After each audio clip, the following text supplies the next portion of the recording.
नमस्कार. श्री स्वामी समर्थ महाराज की जय. अक्कलकोट येथे एक राजवाडा होता. त्या राजवाड्यामध्ये एक पुजारी रोज देवघराची पूजा, देवाची सेवा करीत असे.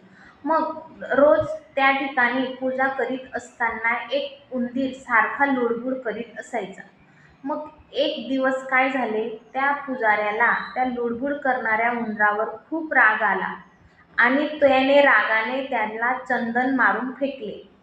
ते चंदन इतके जोरात लागले की तो उंदीर तिथंच गतप्राण झाला. हे सर्व दृश्य स्वामी महाराज एका झोपाळ्यावर बसून बघत होते.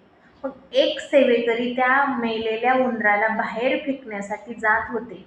मग स्वामींनी त्याला अडवले आणि उंदराला आपल्या जवळ घेतले. त्या उंदरावर प्रेमाने हात फिरवला, त्याच्याशी बोलले आणि स्वामींचा स्पर्श झाल्याने